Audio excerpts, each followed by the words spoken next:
coordinator. Okay, so we'll start just with a little exercise. If you have a pencil, some paper, something to draw with.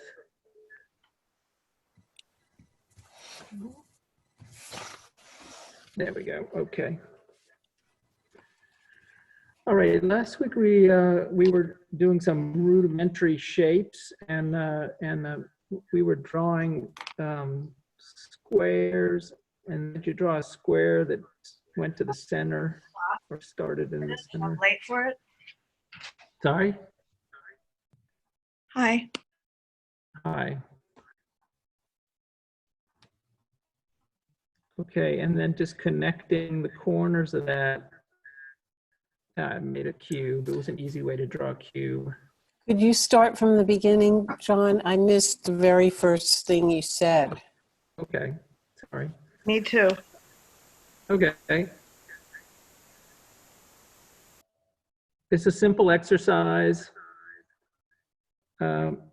Just draw a square.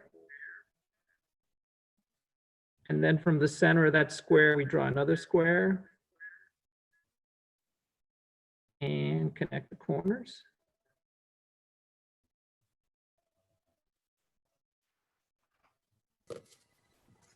There we go. I can make a cube shape, very simple. Once you practice that a little bit, it's possible to start with the square. And then choose a diagonal.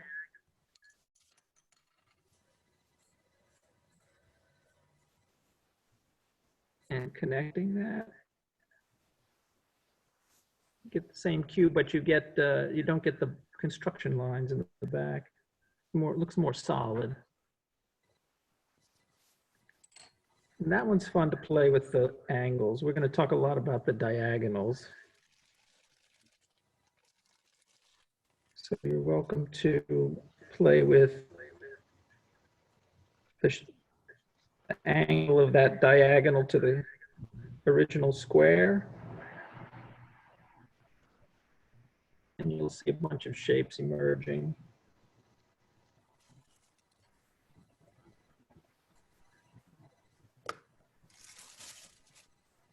So the simple exercise is to first experiment with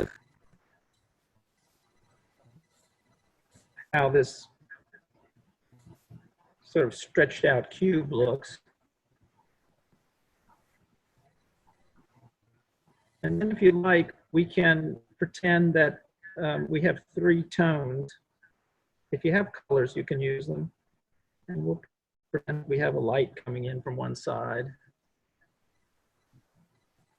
Or have that arrow. So that would mean the top would be the bright side, the front, the middle, and the far side, the darkest. And we can add some lines or some tone or some dark color. It's up to you. Just want to make one side dark, one side light, and one side in the middle.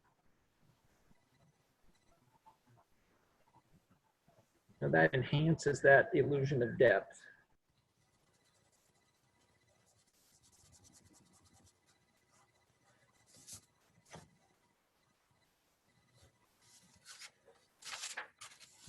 Okay, sorry, I think I got knocked out, but maybe I'm back now.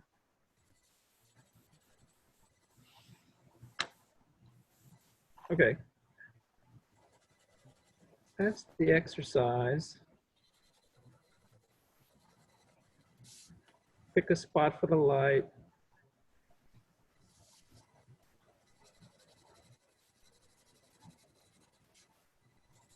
It's called 3 tones.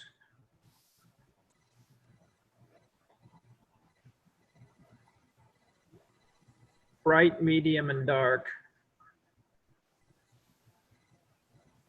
So the topic tonight is to talk about depth and the illusion of depth. Such an important topic in drawing, one that we can get too caught up in, but we'll try not to get too caught up in it, but there's a great history to it. Like if we hold up a piece of paper where we've drawn a cube like this, we know, because we can turn the paper sideways, we can look at it on the edge. Yeah, we know that it doesn't go back into space. But our mind wants to see it that way. It's not really that, but our mind can't really help reacting that way. It's the way our binocular vision and our processing of depth and our evolutionary development in navigating a three-dimensional world has built up the pathways in our brain. So we see a flat surface, but we read it with depth. So interesting, I think. And that is some sort of allure that art gets. It's like a kind of a value in art, how well that depth can be represented. And that's part of the reason that realism can be so valued, is because, yeah, it mimics that experience and it exploits that little part of the brain that wants to do that. And it's kind of fun when you see something that you know is flat. Oh my gosh, look how deep that is. Look how great that illusion is. We can revel in that illusion. And there are a lot of things in art that exploit these little perks in our brain. V.S. Ramachandran, who's a brain scientist, has one he talks about called peak shift. And peak shift is where some little aspect of a thing gets enhanced to a greater aspect, so great that it looks even more real than real. You know, when you see drawings sometimes that look like incredible depth, you know, we're being played by our mind and by the artist. So, you know, we can draw a cube. I'm going to draw one here as you're practicing, and it can go way back. Okay, look, it can go way back in space. How far back can it go? We can make fantastically large distances, this kind of thing. So we can fool our mind through these loopholes. There was a seminar given by Penn. There's a magician's called Penn and Teller. Penn Jillette is very interested in this idea that of how the brain works with magic, and he gave a seminar showing how magicians exploit our attention with a process they call misdirection. So they have something going on over in one part of the field of your vision. Meanwhile, they're doing the trick with the other hand, and you're not noticing. So the magicians in that way are playing with your attention the same way that artists, by using depth as an illusion, can play with your attention and can direct your vision. So depth is a really important thing. And I ask you, can we accept that we're so easily distracted? When you watch videos, sometimes there's a really famous one where you're watching a basketball, people playing with the basketball, and then they play it back and they say, well, did you see the gorilla? But when they play it slowly, in fact, you were watching the basketball and someone in a gorilla costume ran through.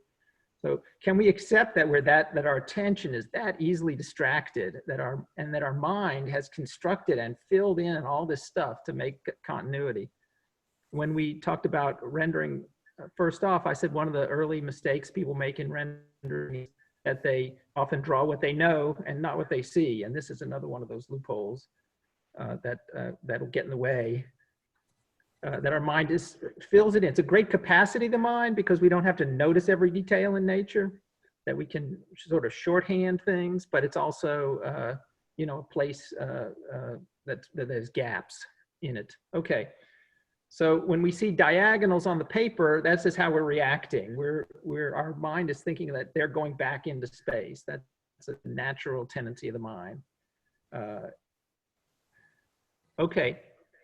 If our minds are so easily able to construct this illusion, like what other illusions are we creating? Are we willing to step back and gain some perspective and allow us to examine all the constructions, like when we construct a system of laws or we construct a system of rules or manners?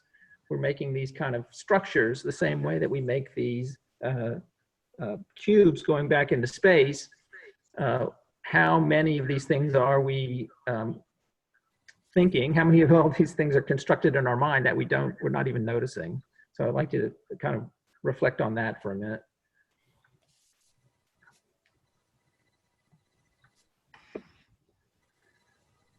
Okay, I'm going to talk about perspective, which is a fun topic for me.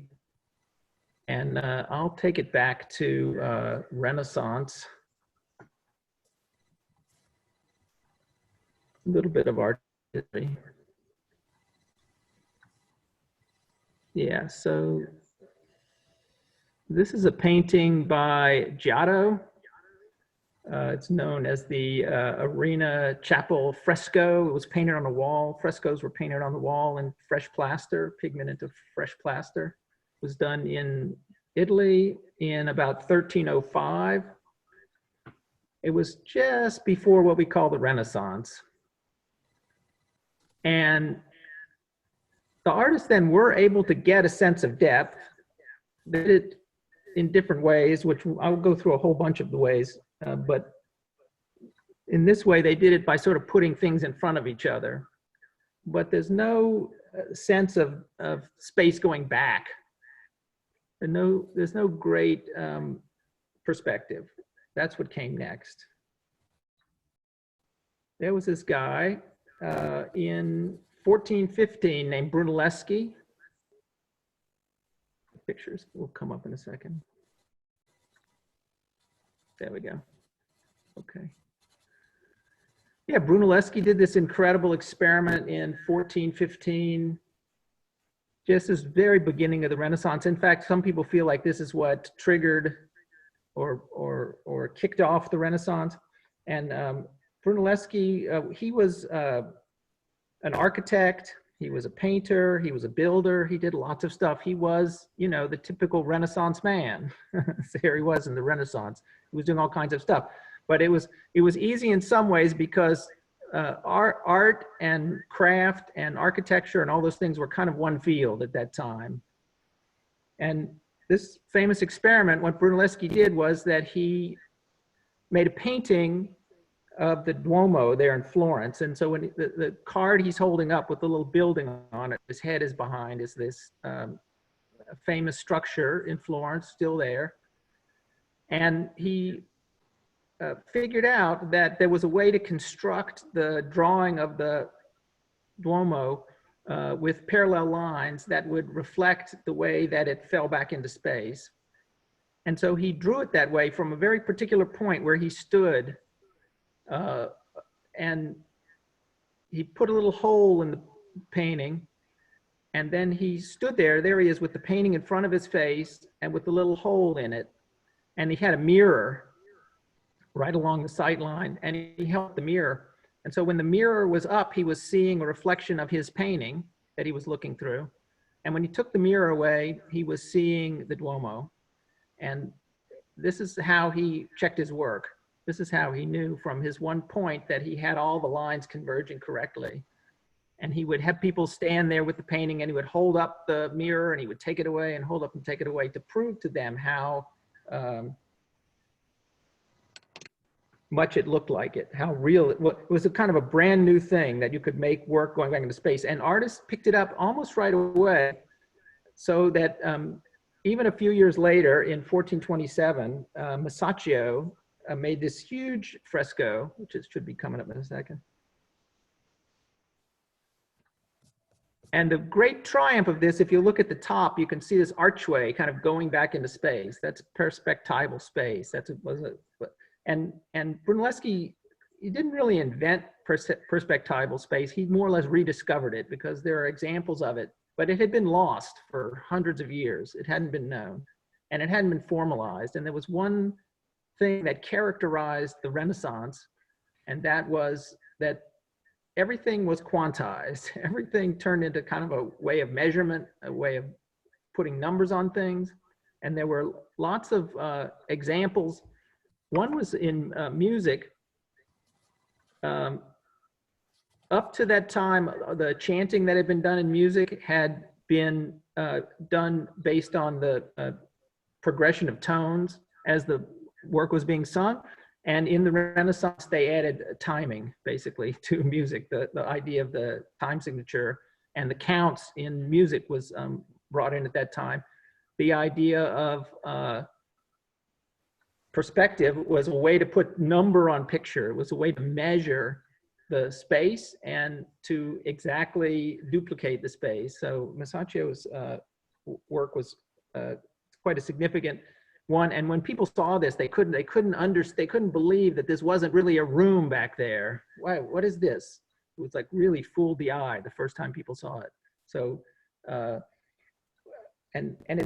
every work of art, not every work of art, but the artwork for 500 years from the Renaissance has dealt one way or another with perspective, has dealt one way or another, either reacting against or embracing and extending the idea that we could represent space by these diagonals, and that it could be done in some correct way. So in some ways, the point of view of perspective became a kind of a collective point of view, that there's a right way that things should be drawn, there's a right way that things should be looked at, and in some cases became kind of oppressive, kind of locked in, and there were movements where artists went against that dogma of how it had to be exactly in perspective.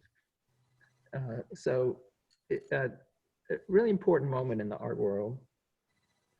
Okay, so let's talk about perspective. And this is a little diagram of one-point perspective. The first and simplest perspective, you have the bird's eye view and the frog's eye view as it's laid out here. So how do we construct an image? This is, we talk about a lot of drawing, and I talk a lot about improvisational drawing, but how do we construct an image so that we get perspective? So I'm going to hop back into my vector program.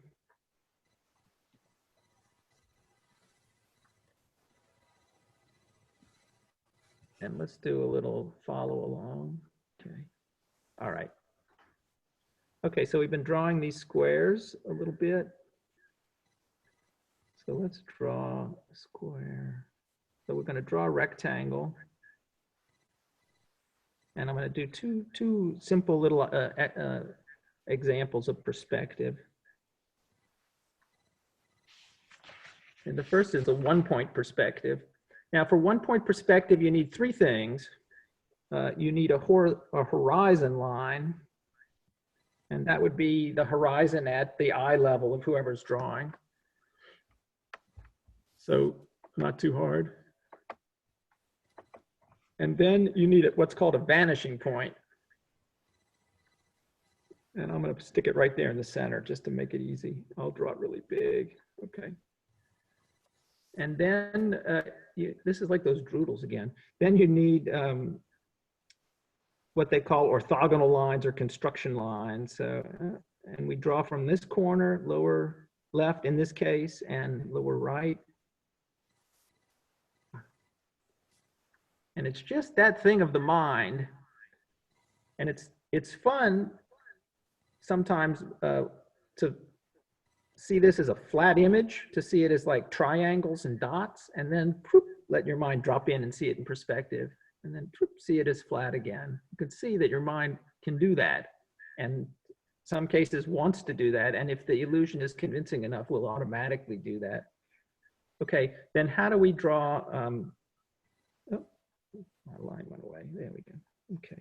So now let's draw a shape in there that's in perspective. We want to draw a shape that's in this perspective. So we take a point along one of the construction lines and we draw the height of the shape. And then we go to the other construction line and we draw the same height. And then we can connect them.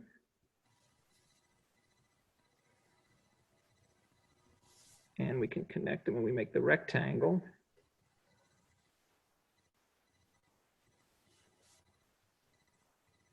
And then it's very simple because we follow the construction lines up as deep as we want the object to be. And I'll just kind of double draw this. So I'll go to here and we go about this, we go the same distance there and we connect those two. And it's sometimes easier to see, but if I take away the construction lines, And I'll just draw back in. Here's our object is drawn in perspective.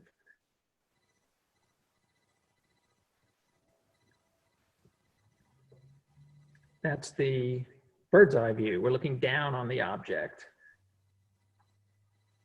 If we construct it the other way, this way, I should say you can draw your construction lines if you like a little lighter. And then if you want to erase, it's a little easier. So now we draw it the other way.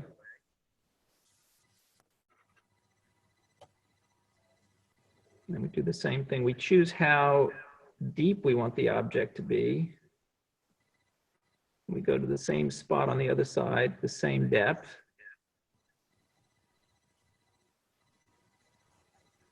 And we put together that same rectangle.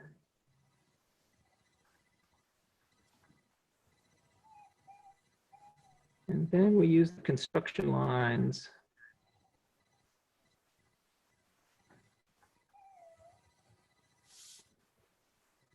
And we connect them.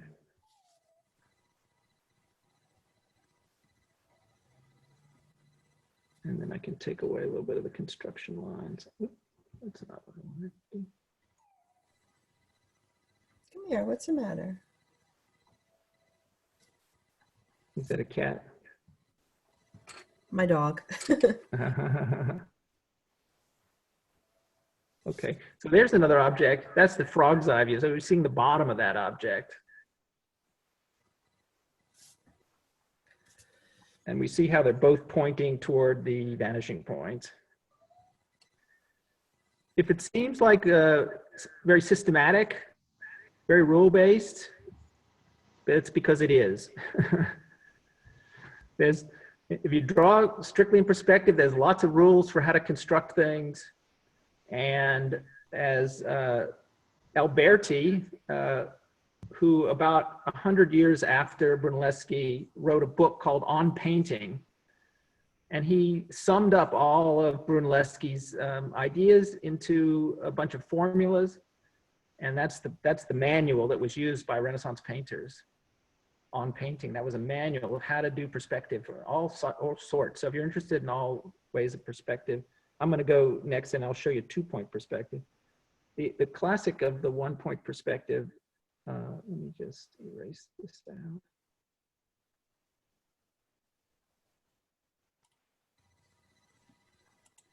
This is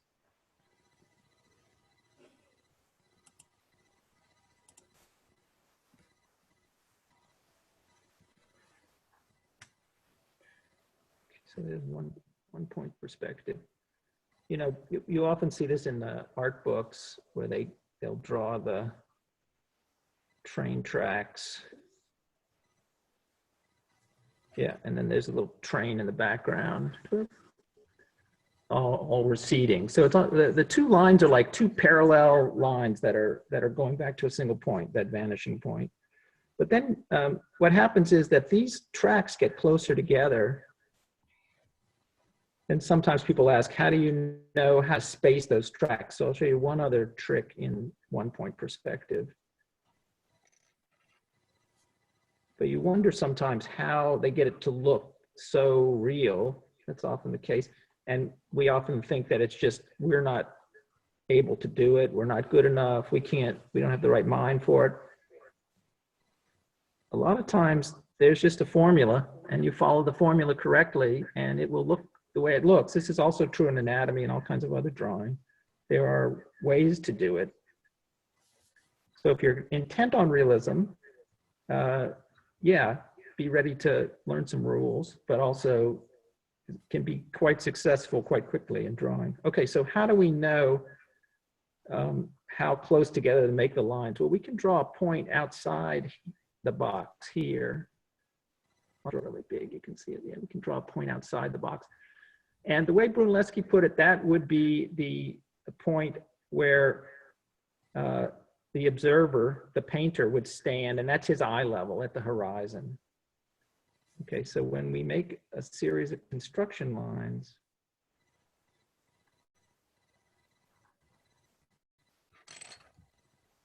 then what he does is he takes the point of view of the observer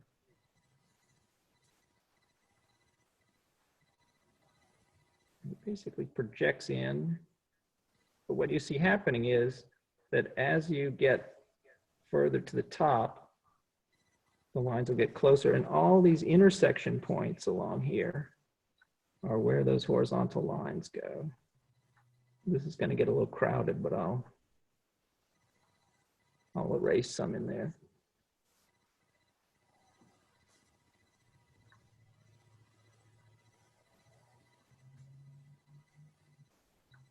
Hey, John, I'm sorry to interrupt, but how did you pick where you drew the ones that went to the far side? How did I choose where to draw them in the triangle? Yeah, the bottom ones, I could see how from the artist's eye to the bottom you did. Right. But right. how did you do along the side? How did you decide how far apart to put them? Oh, it's where the construction lines from the vanishing point and the construction lines from the artist's eye intersect. Yeah, I can draw it again for you quickly if you like. I just erased all that. Yeah, I couldn't figure, I was drawing from the eye over, but I didn't know where to draw it, how far up Oh, the right. side. I'm not doing it strictly constructed, but let me just try to do it again really quickly for you. I'm sorry, but No, that's cool. So here, I'm not drawing them in any set. I'm just kind of constructing some lines. If I was doing it exactly, these would be evenly spaced. Okay, and then I take this guy, and then I'm drawing it back to that point, right? So I can take it from each one, or I can take it from every other one like that. Okay, and now I have to go along the side here, and I try to go in equal distances. okay. So that was the part that I missed. Thank you. I apologize, but thank you. No problem. So here's where they intersect, and here's where they intersect. What you can see is from the artist's eye here, that as you get more, because you're on line here, as you get closer, and like the last line is going to be horizontal, and the next one's going to be a little further out and a little further out, and when he gets down to the bottom one, it's it's this whole space. So they naturally start to space out and so the intersection comes in, then the lines get closer together up at the top and further apart down at the bottom. Maybe I'm not doing a good job of explaining. No, you are. I'm sorry. That helps a lot. Thank you. Okay. I'll try to find a diagram for you guys on that. I didn't think about,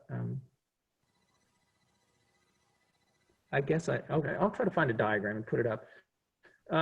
But the whole idea is how do you systematically figure out how the further lines away are closer, and how do you measure that out? And it is possible to measure it out, even though I'm not doing a great job. Brunelleschi would do a better job than me. Okay, let's look at 2-point perspective. So we draw a box, and then we draw a horizon. Okay, and we do almost the same thing, except in 2-point perspective, we have 2 vanishing points. Okay, now where you see 2-point perspective a lot is people drawing city blocks and things like that, and buildings. So we're gonna imagine a building here, and it's the corner. We're gonna draw the height of the building on the corner, and we're gonna have a slightly bird's eye view. So we choose the position and the height of the building, and then we join it. This is how we construct it into there. Okay. And then, since this is like the block of the street that we're going up, we just have to know how big the building is. So let's say the building is about this big, and we join that to the other construction line. That's the street, and then up the avenue the other way, we'll figure out the building is about this big. Okay. So then how do we know where the roof of the building goes? Well, we just take one of these points from the vanishing point to the top. So that's, and then from the other one, And you see this point where they intersect. So that's the roof of the building.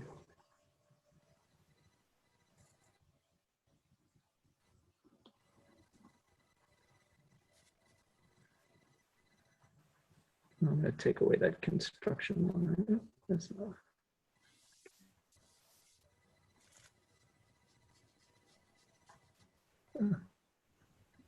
not working right. I don't know why that does that. That erases a little bit. Okay, so there's the building on the corner. And if you wanted to draw another one, you can almost rough it in. Stay with your construction lines. From this one, you can do it. And here. That building, the second building goes up above the horizon, so we don't see the top of it.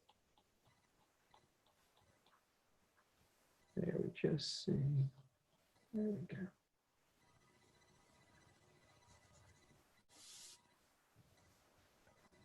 So some simple lines for construction.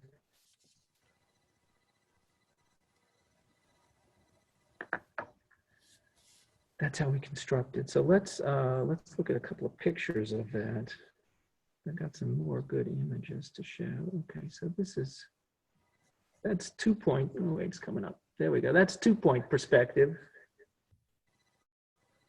Bird's eye looking from the top. This is, they say, worm's eye or frog's eye, and then sort of right at the horizon line. You can see the 2 vanishing points, and you can see the central line on the corner and how the building goes off in 2 directions. These are, I'll show you some examples of people's work. There's several constructions. From, you can play with it by moving it above and below the horizon line and the 2 vanishing points. You can experiment with the perspective that you see the block. Here's a real block. This will come up in a sec. There we go. Oh, That's, nice. yeah, so that's drawn along the vanishing points. You can see most of the buildings are above the horizon, so we don't see the top. If you want to put in windows and doors, you just simply follow the same construction lines, or you can recreate the construction lines for each vertical that you put in. One thing to know about perspective drawing is that the verticals are always vertical. Like the lines that represent a vertical line in the drawing is always going to be that way. The horizontals, what represent horizontals, are going to be the angled lines, the diagonals. Here's another one, a little more elaborate. With, I forgot if it had both views. This has a bird's eye view of the building in the foreground, and then the buildings in the background. And then just so you know that the world conforms to Brunelleschi, here's a photograph. There we go. Of a corner.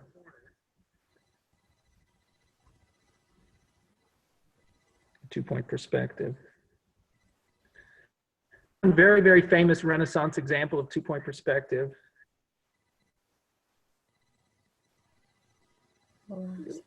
There we go.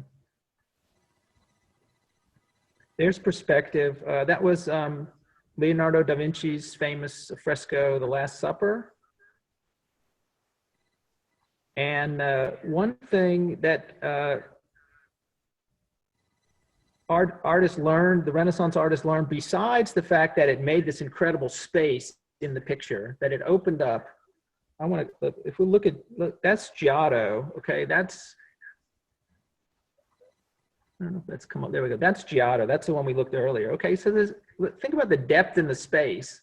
Like it looks, again, like when you start looking at it now, it looks really flat. Like, okay, there's some people in front of other people, but we can't really tell from the background, like how far back, is that mountains? How far back does it go? What is going on? There's no sense of enclosure. And then when we come to Leonardo, So we get this sweeping space. They also learned that the perspective was a way of focusing attention. So the center of this picture, the central figure is the central subject of the picture. So by using perspective, we not only create a sense of space in the canvas, but we direct the viewer where the important things are going on. So we can use perspective in that way. John, isn't this Yeah. isn't this 1-point perspective though? This is 1 point. Yeah, I realized that when it came up. Same argument about space and also about attention, but yeah, 1-point perspective. That's a funny thing. It was I was watching a video, Khan Academy video. They have some very good videos on perspective if you guys want to go further.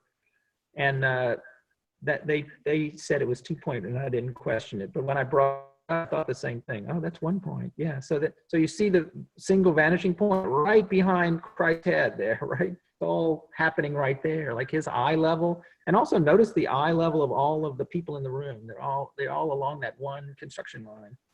They're all along that horizon line. All the heads are right along the horizon line, and the diagonals point all the way back right to the center.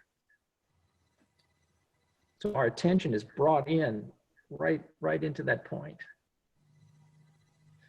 Okay, so there are a lot of uses of perspective that are not this strict and constructed, although that's the course in classic Renaissance perspective. And if you want to be duplicating architecturally, or well, any way you want to be strict about your proportions, yeah, that's a great way to work. Here's a guy, his name is, I got it here, Julian Beaver. And if you follow Facebook or Instagram, you probably run across some of his, he goes around Europe and he makes these chalk drawings. He does them sometimes in the States, and then he poses with them as pictures. And they're very perspective dependent, and he uses a lot of those mind tricks, a lot of perspective mind tricks to make them kind of really fantastic. And so you can see in the front, he's put like a real bottle of Coca-Cola and a glass that's sitting on the ground. And then he's got the beach ball is way in front. The leg of the swimmer goes way up in the air. And then he's kind of posing there, kind of trying to jump into it. The thing is that to make a drawing like this and make it work that way, to make the illusion that that swimming pool is really going down into the ground, you have to very severely distort the drawing, because you're not drawing on a straight up and down two-dimensional piece of paper. You're actually drawing in the street. So that foot, in order to have the toe of the foot go that far up in the picture plane, if you really look at it in terms of the roadway, the point where that actually is way back behind the picture. And so if you take a picture of this drawing from another angle, which is here, you can see, yeah, Oh, wow. there's the toe. To get it to go that far up, it has to be way distorted. So this is someone who studies the distortions in perspective and the point of view of the camera that he's taking from, and figures out how to do that. And they come out pretty amazing. So here's another one he did where he's got this word world in purple. And he's in the foreground, and there's a person, lying on the ground, looks very tiny. This technique is used in film a lot. It was used quite a bit in The Hobbit. If you study the cinematography of The Hobbit, to make the Hobbit character and the wizard character look as different in height as possible.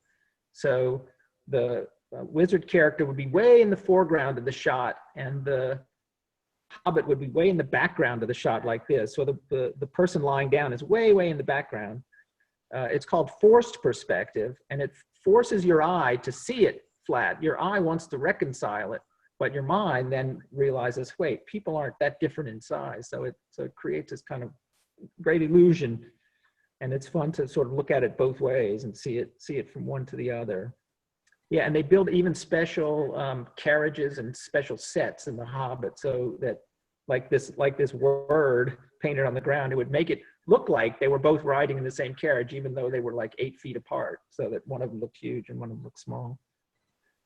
Here's another one, which is a particularly good one, where he's makes it look like there's a big hole dug out of the sidewalk, and the blocks are sitting there over to the side. So yeah, illusion, great illusion that perspective can create. Okay, so now I want to go over other ways besides perspective that we can indicate depth in a drawing.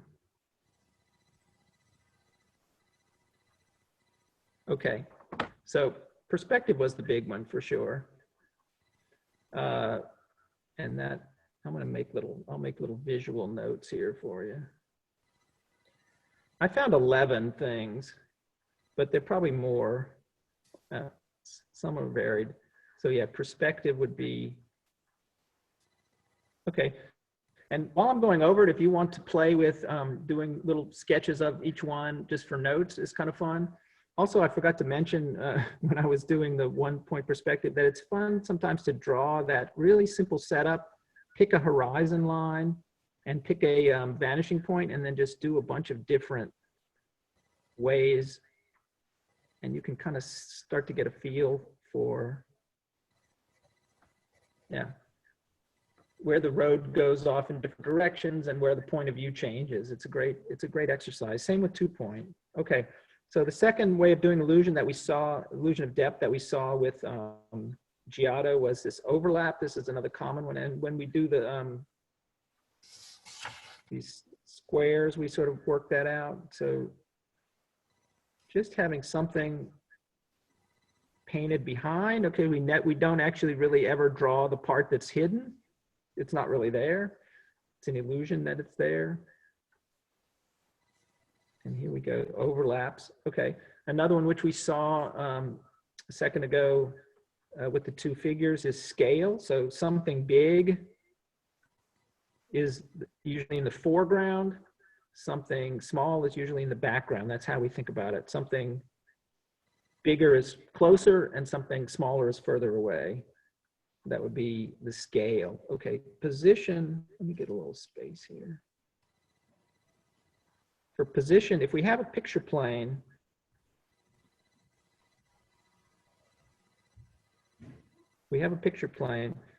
things that are lower in the picture plane are generally thought to be closer. And things that are further off in the picture plane or higher in the picture plane are thought to be further away. That's just how our eye works. So if you want to indicate depth and you don't want to do all the construction, or you just need to add to that, yeah, raise it up in the picture plane. What you'll see is that artists use many of these illusions simultaneously, and I'll show you painting right at the end where you could probably pick out almost all of these. So to further enhance the illusion, you can use many of these. Okay. All right. Details. Right. So things closer, when you're up close to something, it tends to have more details. Because you're closer, you can see more things. Whereas further away, yeah, you don't see as many, or they don't see as many things. We find the same with the contrast.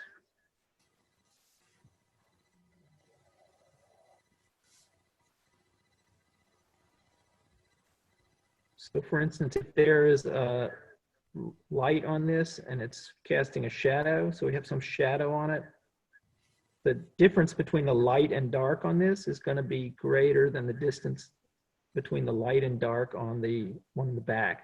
So we see a greater difference between light and dark on closer objects, and as they get further away, the difference between light and dark gets a little more kind of the same. Also, sharpness.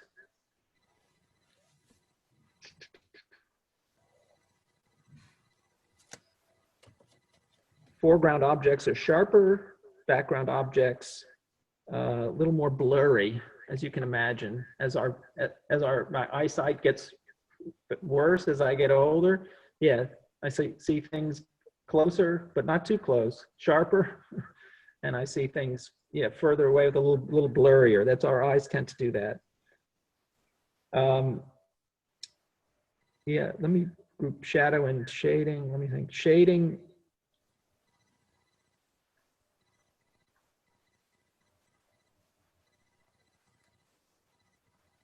Hang on a second. Yeah, that's the shape of the term there. Okay, so in shading, if we have an object like a sphere and it's got a shadow on it, so we're seeing shadow on one side of it. Yeah, the shape of this line is sharper and more distinct than if something's further away, it's less distinct. I can't do it quite as well with a single color here, but our shading is less distinct and the sharpness of the shadow is less distinct. In the color, the brighter colors will be closer and dimmer colors further. As you can imagine, things kind of gray out as you get further away. Things become more milky. Okay, and the last one is the physical layering. So this one is not usually covered in painting, but if you do collage, for instance, or in that example of the pool when the Coca-Cola bottle was actually physically in front of the picture, or if you do carving, for instance, into the painting, if the painting has any surface relief or bas relief. Yeah, so physical layering creates an illusion of depth. It also creates what I call a real shadow and not a painted shadow. And so that's another way. So these are all ways that you can create an illusion of depth in the work besides the perspectival way. And so, even if you're doing abstract work, it's important to think about all these ways that you can change the way you're making lines and be aware of all the different ways that depth can be accounted for. Because even in abstract work, to think about what thing is in front of another thing, what brushstroke is in front of the brushstroke, how much white you're putting in something, how much brightness of color is going to change the way our eye naturally sees the depth. And so those thoughts can sort of percolate in the mind. So let's look at this example. Okay, so this is a painting from the Metropolitan Museum of Art. It's painted by Thomas Cole, who was a leader, Hudson River Painter School. The official title is "The View from Mount Holyoke, Northampton, Massachusetts, After a Thunderstorm." But art historians usually refer to it as the Oxbow. Okay, so first of all, you can see the left side occludes the right side by this kind of diagonal line that moves through. So you understand that the tree and the sort of forest in the left foreground is in front of the river as it cuts it off. Also, its position is lower in the picture plane. There are many details in the foreground around the tree that when you see the painting, you realize are not, it's not so many toward the background. There's a great contrast between the light and dark in the foreground as it gets more muted. It also affects what we were saying, sharpness and shadow and color. More muted in the background, more muted to the left. And yeah, more details and more objects lower in the picture plane on the left side. So he's using a lot of cues here that we discussed to indicate the depth of that painting and to give you a really good big foreground. Really, you're almost, when you're standing there looking at the painting, you see, like, you feel like you're right next to the tree, because when you glance out to the right, it goes so far back, then all of a sudden it drops so far back.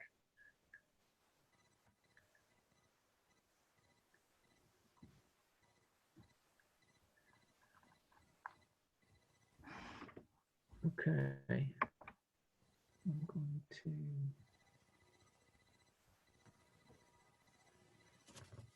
And the screencast. All right, wow, okay. Look at all the people. Now I can see everyone in the gallery view again. So that was a lot of information about depth. Maybe I was going a little fast with it, but I hope you got some ideas about how intricate and how much you can do with depth in the picture.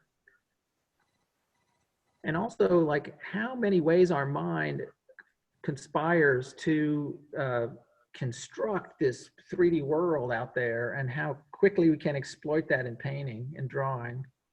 So it might be fun to try some of these tricks as you're sketching this week. Try to make larger and smaller, and try to use the diagonals to indicate space. As I said, sketching just the 1-point perspective and moving the vanishing point around it's very instructive and lots of fun. And just let your eye pop back and forth between seeing the 2D on the page and the 3D. Sometimes when you're doing it, you're adding the shading, for instance, on the 2-point perspective on the buildings, and you add in the shading. There'll be a moment when all of a sudden, that looks good. All of a sudden that 3D kind of pops. It's really interesting if you can be slowed down and see in your mind, what's triggering it, and also see, are you really happy about that? What does that mean? Does that make it a good drawing all of a sudden? What is that, as we talked about last week? Okay, Anita, you have a question? Yeah, just going back to that, the Last Supper, is it possible that it has both 2-point and 1-point perspective? I can't stop thinking about it. Yeah, I won't claim any expertise, but I used it because it's such a good example of perspective in the Renaissance, and it's so well-known painting. But I'm sure there's quite a volume written about it, and it is possible. And I didn't really say, I've just introduced 1- and 2-point perspective, but there's 3-point and 4-point and 5-point and really n-point perspective. They're multi perspective, and people use perspective different ways in different parts of drawings. So it gets quite complicated, but it's all coming from, this idea that there's this right way to construct space, and that our minds see space in a certain way, and this exploits it. So I wish I knew more to tell you about the Last Supper, but I wondered if you would say anything about the piece behind you and how you used those perspective things in that piece, because I see that you did. yeah, there's a lot in there.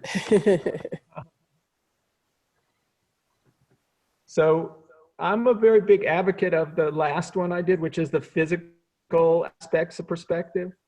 So what I like to do with these carvings is exploit the real physical change. So it may look like the frame is bent because it's angled, but actually the physical carved object is bent that way. So the frame curves and bends out. You'll see these kind of rectangle constructions here and here.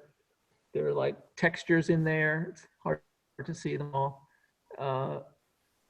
My real idea, I work with what I call a diagrammatic space, which is more like you think about a multi-dimensional space, because there's some evidence in physics that maybe we live in 11 dimensions or something like this. It really always fascinated me that.